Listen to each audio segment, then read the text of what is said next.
আসসালামু আলাইকুম ভাইয়া আপু দাদা দিদি ভাই কেমন আছেন? আলহামদুলিল্লাহ ভালো আছেন। আমি আজকে একটা ইলিশ মাছ নিয়েছি হাফ কিলো, আর নিয়েছি এখানে 3টা শসা। এই ইলিশ মাছ দিয়ে আর শসা দিয়ে আমি একটা অতি সাধারণভাবে বাটা ঘষা ঝামেলা ছাড়া একটি রেসিপি আপনাদের সাথে শেয়ার করব। এখানে নিয়েছি ইলিশ মাছটা কেটে, এখন আমি ইলিশ মাছটার মধ্যে লবণ একটু হলুদ দিয়ে মাখিয়ে রাখবো। আর এই ইলিশ মাছটা আজকে ভাজা বা কষানো ছাড়াই রান্না করব। এভাবে আমি এখন লবণ হলুদ দিয়ে ভালোভাবে ইলিশ মাছটা মেখে রেখে দেবো। এই যে ভালোভাবে মেখে রেখেছি। এখন আমি শসাগুলো কেটে সুন্দর করে ধুয়ে দুটো আলু সাথে করে রেখেছি। এভাবে আমি রান্না করব। আমি আগে থেকে চুলায় একটি কড়াই বসিয়ে রেখেছি। কড়াইতে দিয়ে দেব হলো পরিমাণ মতো তেল। দেওয়া হয়ে গিয়েছে। এখন আমি দিয়ে দেব কিছু আস্তা গোটা জিরা। যেহেতু আজকে আমি বাটা ঘষা কোনো ঝামেলা নেই, ঝামেলা ছাড়া অতি সাধারণভাবে এই রান্নাটা করব। দিয়ে দেবো কিছু পেঁয়াজ কুচি। পেঁয়াজটা আমি এখন লাল লাল বাদামি কালার করে ভেজে নেব। আমার পেঁয়াজটা লাল বা বাদামি কালার ভেজে নেওয়া হয়ে গিয়েছে।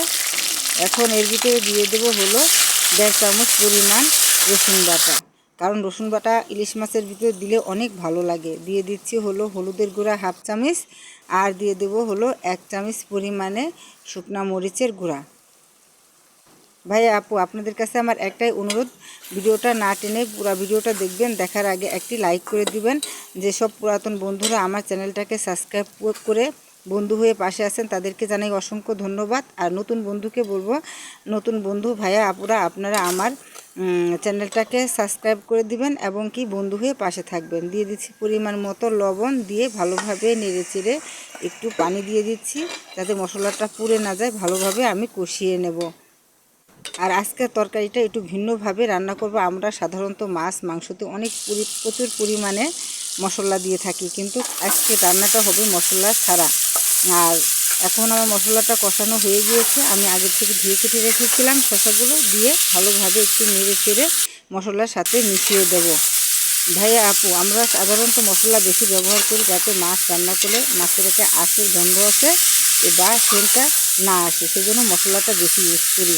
আমি আজকে মশলা দেব না, হলুদ লবণ এবং মরিচ কিছু রসুন বাটা দিয়েই এই রান্নাটা করব সাধারণভাবে, কারণ এই ইলিশ মাছের সেন্টটাই হলো মাছের স্বাদ। আর সেই মশলা যদি ইলিশ মাছের সেন্টের ভিতরে চলে যায় তাহলে কি মাছটা স্বাদ লাগবে না। এখন ভালোভাবে কিছুক্ষণের জন্য ঢাকনা দিয়ে ঢেকে দিয়েছিলাম ভালোভাবে কষানোর জন্য। দেখেন ভালোভাবে কষিয়ে যাচ্ছে। আর এটার থেকে একটু পানিও দিই নেই, কারণ শসার ভিতর থেকে এমনিই পানি বের হবে। এভাবে আমি আগে থেকে যে লবণ হলুদ দিয়ে মাছগুলো রেখেছিলাম সেই মাছগুলো এখন শসার ভিতরে দিয়ে দেব। দিয়ে ভালোভাবে একটু নেড়ে চেড়ে মিশিয়ে 10 মিনিট কষিয়ে নেব। ভাইয়া আপু আপনাদের কাছে আমার একটাই অনুরোধ, ভিডিওটা দেখার আগে একটি লাইক দিয়ে দিবেন আর না টেনে পুরো ভিডিওটা দেখবেন। কিছুক্ষণের জন্য ঢাকনা দিয়ে ঢেকে ভালোভাবে মাছ এবং শসাটা কষিয়ে নেব। দেখেন মাছ এবং শসাটা ভালোভাবে কষানো হয়ে গিয়েছে। আর শসা তো একটা নরম তরকারি, মাছও নরম, সেজন্য আমি ভালোভাবে 10 মিনিট কষিয়ে নিয়েছি।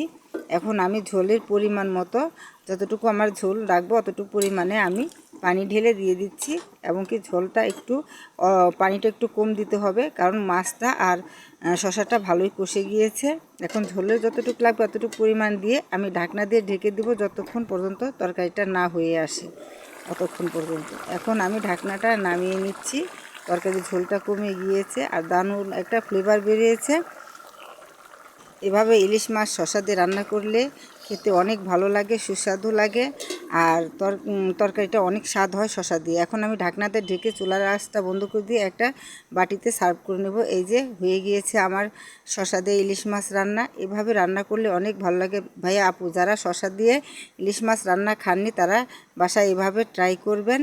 আর যারা খেয়েছেন তো খেয়েছেন, আর যারা না খেয়েছেন তারা এভাবে বাসায় রান্না করবেন। এভাবে শসা দিয়ে ইলিশ মাছের তরকারি অনেক ভালো লাগে। সেদিন একটু ভাতটা বেশিই লাগবে আপনাদের যদি শসা দিয়ে এইভাবে রান্না করেন। আর যদি ভাইয়া আপু আমার ভিডিওটা ভালো লাগে তাহলে একটা লাইক শেয়ার কমেন্ট করে দেবেন। আসসালামু আলাইকুম ওয়া রাহমাতুল্লাহি ওয়া বারাকাতুহু।